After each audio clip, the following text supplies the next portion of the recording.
Welcome to episode number 25 of the Gaming Coffee Club, your chilled out weekly news roundup about all things gaming. So grab yourself your favourite coffee in your Gaming Coffee Club mug, which you can pick up from the merch shelf down below or at purepsx.com.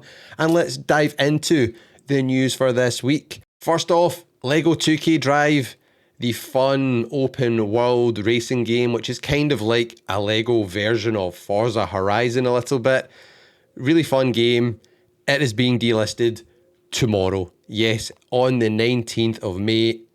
All the servers for this will be shut down on the 31st of May, but the game will be delisted from stores on the 19th. So Tuesday the 19th of May. And that is only 3 years since the game was actually revealed. So 3 years to the day. It was launched on May the 19th, 2023, and it's being delisted already, which totally sucks. So if you want to add this to your digital library, buy it right now. Buy. Otherwise, you should be able to pick it up physically. However, when these games do get delisted, quite often the physical copy on the second-hand market does go up in price a little bit if you're fancying your chances at picking it up on eBay or something after it's been delisted. So go and get this. Great, fun, open world game for people of all ages. Well worth checking out. Buy it right now if you're interested, people. Now, unless you've been sleeping under a rock, Capcom has been having an absolute beast of a year. They have been doing so well, and that has been reflected in their results. So they have basically had their year-end results where they have informed us that they have sold more games than any other 12-month period in its history. Wow. So in their latest financial results, for the business year ended March 31st, the Japanese publisher achieved its 9th consecutive year of record profits and the highest consolidated sales and operating profit in its history. So Capcom sold a total of 59.07 million games during the business year. That is up from 51.87 million million games the year before. This was obviously driven a lot by Resident Evil games like Requiem, which sold nearly 7 million units by the end of March, that was. And they actually said 83% of their games were from older catalogue titles. So probably the old Resi games are pulling in a lot of sales as well still. And a bit of news I don't like to see is they said that a huge 93% of the games it sold were digital download versions. Boo by physical games, people. I'm going to say it till I'm blue in the face. And it's next business year, they're expecting these, number of games sold to go up by a further 10% to 65 million, it said. And that will include sales of Pragmata, which has sold 2 million copies in its opening weeks. And then we've got the upcoming Onimusha, Way of the Sword. Mega Man Duel Override is also due out sometime later on in 2027. So they're on a roll right now. Capcom, are they the best developer in the game right now? Sound off in the comments. Now, Xbox's new CEO, Asha Sharma, has been busy and they are rebranding Xbox. Yes, from Xbox to Xbox in all capitals.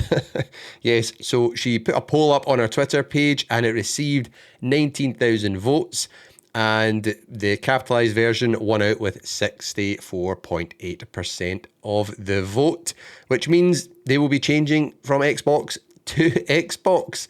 Commenting on the decision to rebrand in April, when they went from Microsoft Gaming back to just Xbox, she said, "Our best work begins when the full stack moves together," she said.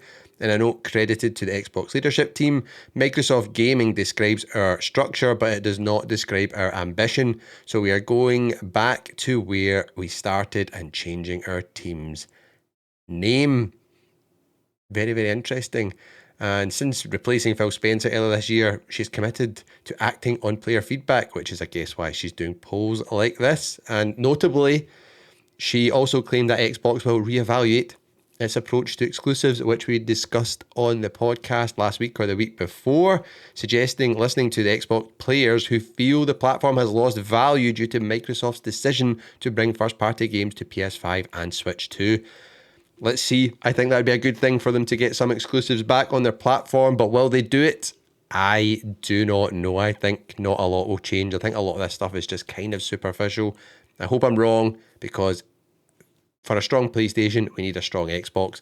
It's like Batman and Joker. You need them together. So what do we think about Xbox's new name being rebranded to Xbox? Is it a good move? Now, one thing I do care about is potentially getting a new Titanfall. Well, we've got some exclusive news from Tom Henderson over at Insider Gaming, where Splitgate developer 1047 Games, or is that 1047 Games? Not sure, is working on a spiritual successor to Titanfall, and the game is called Impulse. Empulse.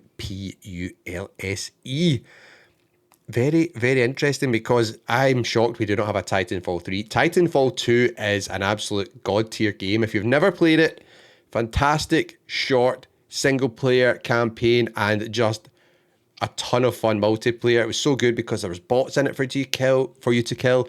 Calling in the mechs was a lot of fun. It was just great fun. And then unfortunately Respawn have went on to Apex Legends, which has then made them a lot of money, so Titanfall has kind of been forgotten about. There was rumours that they were looking at Titanfall 3, but it never really went anywhere. So the 1047 Games CEO, Ian Prolo, I think that's how you say it, has already announced earlier this year that a small team in the studio was working on a new movement shooter, which is this game here, and it's inspired by Titanfall and Call of Duty Black Ops 3. As of writing, Impulse is in pre-alpha, and while it's uncertain when the game will be released, it's understood that it will be announced later this year. Now, that sounds good to me. If you ever played their first free-to-play game, it was Splitgate. It was awesome, really good. Then Splitgate 2 came out and did not do really well. I would say it's probably a bit of a flop. They should have kept going with Splitgate 1. But now this could be the new game here to satisfy all of us who've been begging EA for a new Titanfall game for years. So big shout out to 1047 Games for, diving right into this and hopefully giving us what we want. But one big thing that is unclear about this game is, will it be free to play or will it be a premium game where you need to actually buy the game? I would probably rather a game we could just buy so we could get a single player campaign in there as well as multiplayer, please. That would be awesome. Are you looking forward to a Titanfall inspired game from 1047 Games? Let me know your thoughts down below in the comments. Now, it's not just PlayStation and Xbox users which are getting hammered with price rises for all their hardware. Well, including PC, actually, they're getting it really tight as well just now with the price of RAM, storage, and graphics cards. Now, the next one to raise their prices is Nintendo, as they have confirmed they're raising prices of the Nintendo Switch 2 consoles in the United States, Europe, Canada, and Japan. But you have a little bit of time here to pick one of these up before these price rises take effect if you want to get a Switch 2. So from September the 1st it is, so a little while away, September the 1st, 2026, the price of the Switch 2 consoles in the US will increase by $50 to $499. In Europe, Switch 2 will increase by €30 to €499. And in Canada, the console will increase by $50 to $679. Oof, that is another bummer for the gaming world. More price rises. I don't think this will be the last for all our consoles. I mean, PlayStation, Xbox, and Switch. I think if this AI boom, bubble, whatever you want to call it, keeps going on, I think prices might go up again, which kind of sucks. So, do you have a Switch 2, or will you be picking one up before these price rises take effect? Let me know in the comments, people. Now on to our first big bit of news, and it's the potential for a State of Play showcase in May 2026. So Push Square are reporting on this because they're saying unless it breaks around 7 years of tradition, Sony will host a State of Play showcase in the next couple of weeks. It usually packs its showcase taking place in May or the very start of June, with the biggest reveals the program has to offer. So excitement is usually high. So this is usually the big one of the year. Therefore, as the summer season of gaming announcements, which includes Summer Games Fest and the Xbox Game Showcase nears, we're asking, what do you want from a May 2026 State of Play? So what could Sony's first-party studios show up at this state of play with? Well, Marvel's Wolverine, surely it's due some more information soon ahead of its 2026 September launch. So September just before GTA drops, this should be arriving. So some more gameplay and news and potential pre-order date and maybe news of a collector's edition for this one. That would surely be cool to see in the PlayStation State of Play livestream. We've then got Marvel Token Fighting Souls. Surely that's going to get some more information. And then potentially Intergalactic from Naughty Dog. That's not expected out until 2027-ish, I think they're saying. So surely a little bit of new footage to tease for that release would not go amiss. Then we've also got Fair Games, which will probably need to be shown off at some point. We've not seen anything for that apart from it was like a cinematic trailer, but this is going to be another one of these live service shooter games. Given the flop of Concord and Marathon not exactly hitting the heights they have hoped, who knows what they're going to do with Fair Games. Maybe they're going to change their approach for this. Only time will tell. Now, Santa Monica Studios is also rumoured to be making a new God of War game, which casts Faye as the main character. So that has potential to be revealed at a live stream, which would be massive. A new God of War reveal. Yes, please. Now, what about third-party studios? Could they show up at this live stream? Well, they're probably all discussing amongst themselves how they can avoid GTA 6, is what the article says, and I do agree with that. I doubt Rockstar would actually show up at the State of Play with GTA 6. Who knows? I doubt it. But possibly other games. Control Resonant, I think that'll show up there. Tomb Raider, Legacy of Atlantis. Yes, surely. We need to get a release date for that. That's due out this year and we've not heard when. Onimusha, we have The Sword. Maybe some of the gameplay from the Xbox side of the world, like Fable, Halo Campaign Evolved. That's what I'm expecting. Maybe we'll see at this State of Play. And no doubt there'll be some other ones which we've not heard of, which will be announced brand new. Also, we might even get a first look at Stellar Blade 2, because apparently that's coming along at pace. So fingers crossed we see that. Now, could there be any big hardware news, like PlayStation 6 being teased or anything like that? I'm not sure. There is rumours that this is still coming in 2027.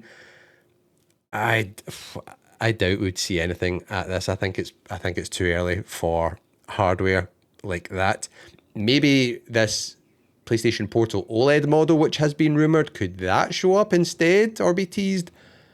Potentially. I still think that might be too early. I think that will be at the tail end of the year we'll get that announced and revealed. So it's launching for the Christmas holidays. They'll have a big bit of hardware to release there. And then the handheld, which is a dedicated handheld, which we all talk about, I think that will come alongside the PS6 in the future. So I reckon that's about another 6, 8, maybe 12 months before we get a look at that.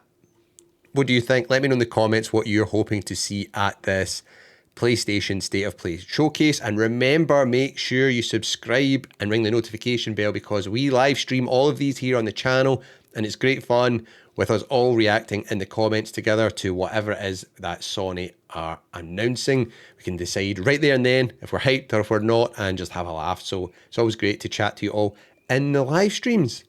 In what sounds like sort of a dream, your PlayStation 5 can finally play PS3 discs, but obviously not for everyone. Modders have done this, but it does open the bigger question as to why is Sony not doing this? Because the hardware obviously can allow this, so we just need some software here. And there's a great article over at xdadevelopers.com where they've said it feels terrible to have a physical library of games for your old console that never received backwards compatibility support. To revisit your faves, you need to keep your generation's old hardware plugged in. And every time you press the power button, you worry it might be the last time before the console finally gives up the ghost. Fortunately for people who are fans of the PS3 library, me, I'm a fan, let me know, are you? Work is being made on allowing the PS5 to emulate them, something that Sony could have enabled but never did. Come on, Sony, do better. Please enable all these things. Now, another development in the modding scene allows you to use your physical PS3 discs on your PS5, although there are a few crucial caveats you'll need to consider. We're not going to be able to do this, but modders have, and it makes me think, Sony, you could do this as well then, officially, via some method, not this way, but there'll be another way. So you can basically install Linux on a PS5. There's various caveats. It needs to be on older firmware to enable you to do this. And you can actually run games from Steam off it, which is what they've managed to do when they put Linux on it. However, they've used this Linux base to install RPCS3 on the console and then use that to read PS3 discs in the PS5 drive. Meaning you can now run your PS3 physical library on the newer console. It's not a native solution, but it's the closest we've ever been to a key feature people have asked Sony about for years now. And it's something I've asked for ages about. I've always dreamed, what if Sony released like a super drive where it could play PS1, 2, 3, 4, 5, PS6 games even, all on the one disc drive. The fact that they've got the PS3 games being read off this disk drive means it's not a hardware issue. It's clearly software. Sony could enable this. This would be amazing. I think this would be so warmly received. I know it would not probably bode well in terms of what Sony's business practices and the best way they want, for them to make money, because, if people are buying old games off the secondhand market, they're not getting any money. But they'd be keeping their core audience happy, giving them a new way to play and revisit classic games, especially instead of having them all like hidden behind a PlayStation Plus premium paywall, for example, and even just games that you can't play that are not on PlayStation Plus premium, and there's loads of them. So I would love to see this. I would love for Sony to make this happen. And what is cool is one of the modders, Retro Peer Dolnik, posted a little clip on Twitter of Motor Storm Pacific Rift playing on the PS5 via the PS3 disc being in it. And he said here, RPCS3 on PlayStation 5 is the best thing that happened to this hardware lately. Motor Storm Pacific Rift runs like a dream. Only on PS5 3.xx-4.xx with Linux on board. And we've got the tweet here, and it looks awesome. If we make this a bit bigger, like, who would not want to be able to fire in some of their old PS3 games into the PS5 and play it like this? Plus, imagine, surely with the power of the PS5, I know the PS3 was a powerful machine and a nightmare to develop for, but you'd surely be able to get even some better visuals or better frame rates in some of these older games if Sony officially implemented a way to do this. Is this something you'd like to see Sony try and implement and, offer gamers? Or even if they did it maybe on the PS6, that could maybe be a feature and a way to differentiate it from the PS5 to get people interested in buying the PS6, because what I'm seeing right now, there's not a lot of hype for a new console given the cost of these things, and the difference between generations now is just so incremental. So if it offered something unique, like here, you can actually play all your old backwards compatible games on a PS6, I would be like, yes, sign me up. I want one of them big time. So I would love to hear your take on this. Just a little fun story, but it gets us wondering what could be possible in the future. The Gaming Coffee Club question of the week for this week is just a fun one, and I'll read out the options here. So if you're just listening along, you can then, leave a comment under the podcast and let us know what year would be your favourite. But the question was, which year had the best games for the PS4 in your opinion? So each year has 4 games. So 2020 had The Last of Us Part 2, Cyberpunk, Ghost of Tsushima, and Final Fantasy VII Remake. 2019 had Death Stranding, Sekiro, Resident Evil 2, and Devil May Cry. 2018 had Red Dead Redemption 2, Shadow of the Colossus, Spider-Man, and God of War. 2017 had Horizon Zero Dawn, the Complete Edition, Resident Evil Biohazard, Hellblade, and Nier Automata. And then 2016 we had Uncharted 4, Dark Souls 3, Street Fighter 5, and Ratchet and Clank. What year do you think has the best lineup there? And just off the top of my head, so this is an incredibly difficult question. That's why I put this out to you all to see what you'd say. I think probably 2018 or 2020, I think I would go for. I would like to do a mix match and just pick ones from each year, obviously. But I've still never played Red Dead Redemption 2. I know. Shadow of Colossus, I've not played that. It didn't really look like my kind of thing. But Spider-Man and God of War, both of them are amazing. And then for 2020, Final Fantasy 7, it's just so good. I love it. Cyberpunk as well. Yeah, I think I would pick those 2 years, I think. I've struggled to pick one between them. But what did you all say? We got lots of comments here. We've got 2018 Slaughtered, Spider-Man, God of War, and Red Dead 2. There we go. Thank you. Lots of people agreeing with that. Not having days Gone on there is criminal. My bad. I didn't actually make the image. I just chucked it up there. Then we had 2018. Vote for it there. 2016. Uncharted 4 is still the best. Nice. 2018, and 2020. Yep, that's what I said. 2018 hands down. A lot of love for 2018 here. 2018 hands down. No arguments. Imagine how good PS Portal would be if you could stream those PS4 games from the cloud. I agree. Sony need to enable PS4 game streaming on the portal. I'm going with 2018. I think 2018's won this by a landslide. 2018. Gosh, this just makes me realise how much Sony have dropped the ball this gen with their first party lineup. 2020, for me, The Last of Us 2 is my all-time fave. I agree. I think a lot of it has been their fascination with live service games this generation, which has taken a lot of focus from a lot of their studios instead of, their kind of single player showcase games at the forefront of all of Sony's decisions. Another 2020, and then 2018. 2018 just with Red Dead Redemption 2. 5 years of really great games. 2020 for me.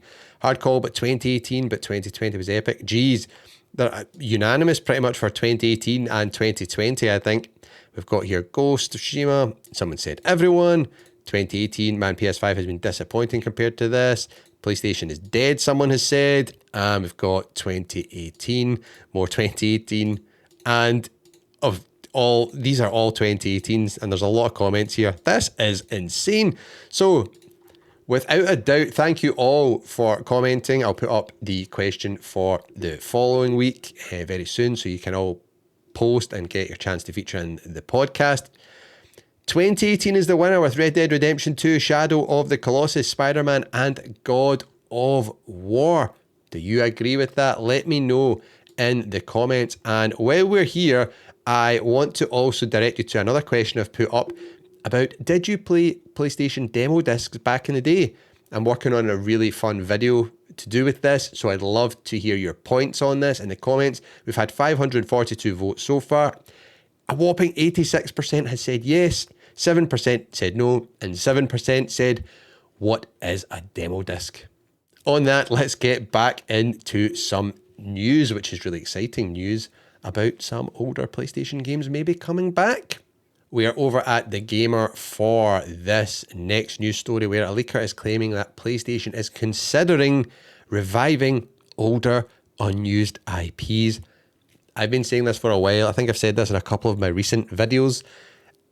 Sony has an absolute treasure trove, an absolute wealth of IPs they're just sitting on, which are doing absolutely nothing. This, to me, is the key to the castle. They need to be doing more of this just now, especially instead of, AAA games, which take 4, 5, 6 years. In between these, long game development cycles, imagine they released a couple of their classic game franchises, as a new release, a new game in the series, but it was more, like a kind of double A type game, or, a game which is, 10, 20 hours, something like that. Not this massive epic, which takes them years to make. I think people would be over the moon with that. So the article says, amid rumours that something infamous related is in the works, reputable leaker Nate the Hate claims that there are ongoing discussions about returning to other long dormant PlayStation icons. There is truth to Sony exploring and considering some of their older unused IPs, he explains on X. I don't consider franchises like Uncharted or Bloodborne to be older yet. Nate could not corroborate the infamous report making the rounds this week, but he did shut down claims that a state of play would be taking place on May the 24th, given that it's a Sunday. I don't have an exact date yet, he said. Nate didn't want to reveal what IPs are being discussed, only suggesting that he would like to see MotorStorm, Legend of Dragoon, and Ape Escape return. But earlier this month, senior build engineer Garrett Friedley unveiled their IP preservation project's new logo, which featured a collage of popular and inactive franchises. Among them were Sly Cooper, Jak and Daxter, Killzone, Ape Escape, and Parappa the Rapper. I'll put that image of that up on screen because we actually spoke about that on last week's podcast, and that was just super exciting. So this doesn't mean Sony is planning on bringing these exact franchises back, but it does at least show they are of importance to PlayStation. Yes, they are, Sony. Get with the program. For an idea of what else might be discussed, here are some of the IPs that Sony has left to the wayside in recent years, not counting adaptations. So we've got Resistance, PlayStation All-Stars, Siphon Filter, Wild Arms, Jet Moto, Twisted Metal, and Medieval. Oh, Jet Moto. Give me a new PS5 Jet Moto. That would be awesome. Oh, I would love that. Right, so out of these games we've mentioned, which Sony IPs, which has been dormant and not been used in years, would you like to see return? Now, in 2025, VGC editor-in-chief Andy Robinson likewise claimed that Sony was working to bring back deep-cut old IP stuff. Further corroborating these claims, a year prior, CEO of the Studio Business Group, Herman Hulst, claimed that PlayStation was continually looking at opportunities to leverage past IP, assuring that the various IPs that we own are an important asset. We can only speculate on what franchises might return, but according to VGC's Jordan Midler, the new infamous project is not tied to Sucker Punch, which may give us an idea of how Sony might handle older IPs. A new Jak and Daxter, for instance, would not necessarily involve Naughty Dog.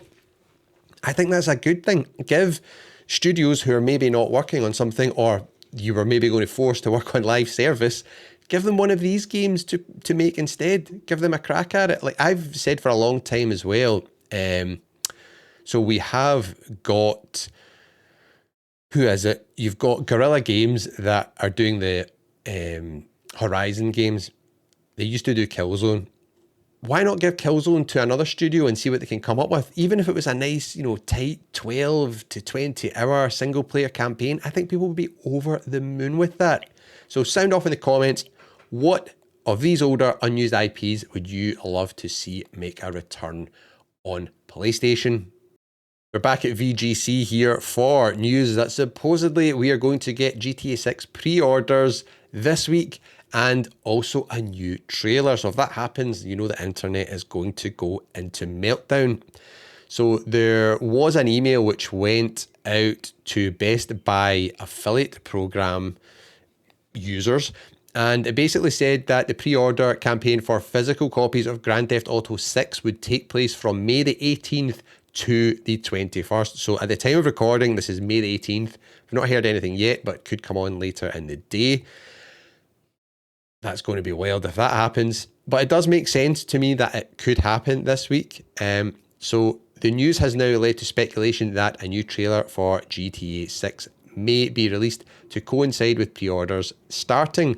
This would also coincide with Take-Two Interactive's upcoming Q4 2026 earnings conference call, which is set to take place on May 21st.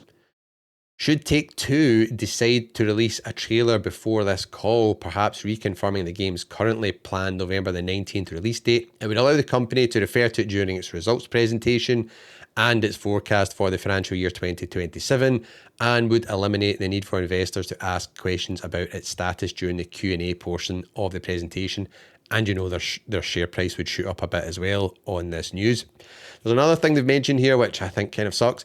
Last week, a Bank of America analyst, suggested that Rockstar should raise the price of Grand Theft Auto 6 to $80 for the benefit of the entire games industry. What? How about the games industry just scopes their projects accurately and, brings games in on budget and on time? You hear about these games that drag on forever and they're just an absolute disaster. This is back to project management. No, it shouldn't go up to $80. Come on, right? People are skint as it is. What is this guy all about?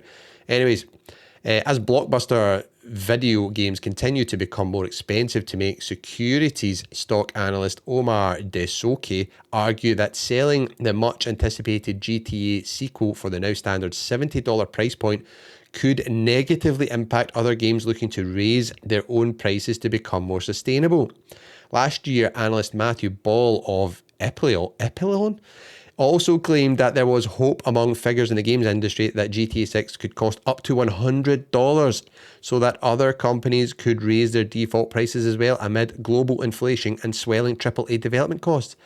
How much would you be willing to pay for GTA 6 base standard edition? Because you know there'll be probably another edition, like a deluxe edition, which maybe comes with early access for like a couple of days or something like that, and then there'll be like a collector's edition which will cost $200 or $300 or something. So $100 for a base game, that's what they're hoping to do. Even the $80 price, I mean, Nintendo tried it with Mario Kart World and it didn't really stick. But then again, Mario Kart World isn't GTA 6. Mario Kart World for me was good and fun, but was kind of disappointing in terms of the actual open world aspect of it. It's so barren and bare, not a lot to do. So GTA 6 possibly could be worth that price, but do I want to see games hit that price point? Given the state of the economy and, you know, people are struggling with stuff, gaming's meant to be an escape and a bit of fun for people, not some crazy expensive hobby. This is just wild. So anyways, GTA 6 trailer and pre-orders should be coming this week. Will you be pre-ordering? Let me know. Speaking of a game which is kind of in early access, if you bought a really expensive $120 premium edition of the game, which gave you early access to it, Forza Horizon 6 reportedly has more than 1 million players, despite still being locked behind a $120 premium edition. Wow. Games Radar is reporting this. So the standard edition of the game isn't out yet. It comes out tomorrow, which is the 19th. I'll definitely be checking that out. I'm excited to jump into this game. But over 1 million people have already taken to the driver's seat with the game's more expensive premium edition. Day One reports that one of Forza Horizon 6's early game mandatory events called River Split Speed Trap has a leaderboard tracking the performance of more than 1,191,886 players, according to a screenshot sent in the official Discord channel for Forza Horizon 6. What makes those numbers kind of shocking is that Forza Horizon 6 Standard Edition doesn't come to Xbox Series X and S or PC until the 19th, although players who are willing to dish out $120 or £110 on the premium edition can jump in 4 days early. That is just wild. Or if you have Game Pass Ultimate, though, you can buy the upgrade for $70 or £60. Now, this is another trend in gaming I don't like. I don't like paying more for early access to a game. A game should have a release date and that's it. For like a premium edition of $120, you should be getting something really bloody good, not access to a game which you're going to get, you know, in 4 days. I don't like this trend, and it's been pushed heavily by Microsoft because it allows them then to monetize further games, which I think they're probably taking a loss when these games go into Game Pass. So if it goes into Game Pass and then you still cough up like $70, which would be the price of the game anyway if you bought it on its own, just to get early access, then they are winning. So they are. The game is not out yet, obviously on PlayStation 5. We don't have a release date. However, could that be changing with Xbox CEO Asha Sharma saying they're reevaluating exclusives going to other third-party platforms? Could they pull the plug on Forza Horizon 6? I doubt it. Forza Horizon 5 was a massive success on PlayStation 5. I would envision Forza Horizon 6 being an even bigger success. And you could say it's kind of live service-ish with all the kind of online racing and community and stuff like that. So I doubt they would with Forza Horizon 6. It's exciting times. The game's almost here for people who don't want to pay for the premium edition. What do you all think of premium edition games, people? This is also kind of not surprising with Forza Horizon 6. It's one of the highest rated games this year. I think it's at 92 or something on Metacritic. So this is awesome to see. More of the same. If you enjoyed Forza Horizon 5, you're going to love Forza Horizon 6. If you've got PlayStation Plus Premium or Extra, there's a bunch of games which have been announced for PlayStation Plus game catalog for May, and they are all going to be available on May the 19th. So tomorrow you'll be able to play Star Wars Outlaws on PS5, Red Dead Redemption 2 on PS4. So that's a bit of a caveat there. If you're playing PlayStation only via PlayStation Portal and the cloud streaming feature, you won't be able to play Red Dead Redemption 2. You need to own a PS5, download it to that, and then play it via remote play. So keep that in mind, people. Then we have got Bramble, the Mountain King on PS4 and PS5. We've then got how the heck do you say this? I messed this up when I was recording my video the other week. The Thaumaturge on PS5. We've got Flintlock, The Siege of Dawn on PS5. Broken Sword, Shadows of the Templar Reforged on PS5 and PS4. Enotria, The Last Song Standard Edition on PS5. And then for PS Plus Premium, the legendary Time Crisis is coming back on PS4 and PS5. Sony, please give us a light gun. Who would like to see a light gun, attachment, controller be made available for PlayStation 5? I would love that. Surely in this day and age, they can make like 3 nanometer chips, which are like so small, it's absolutely mind boggling. How can we not figure out how to make a light gun game work with, modern TVs, a light gun accessory, sorry. Surely there's a way to do that. I would absolutely love that. My picks for you to jump into is obviously Time Crisis. Go and play it, even with the controller. They have actually added gyro controls, so you can kind of use the controller to aim. I've not tested it out yet because the game's not dropped yet. I will report back once I have played it, but it's such a classic. If you grew up in the PS1 era, like I did, I remember getting that game for my Christmas with the G-Con 45. Absolute nostalgia overload. I cannot wait to play that. Obviously, Red Dead Redemption 2. I need to be honest here, I've never played it. I'm just not into like cowboy kind of stuff, but everyone keeps telling me I need to because it's one of the best games of all time. Have you played Red Dead Redemption 2? Let me know, am I alone in this? And then Star Wars Outlaws, it looks quite fun. It's had a lot of patches and updates since it launched, where it was a bit of a buggy mess. So that would be the ones I'd recommend you jump into first. What will you be playing first? Let me know. And thank you all for tuning in to this week's Gaming Coffee Club. Remember to like, subscribe, leave us a rating on whatever platform you're listening to or watching. And we'll see you next week for even more gaming news.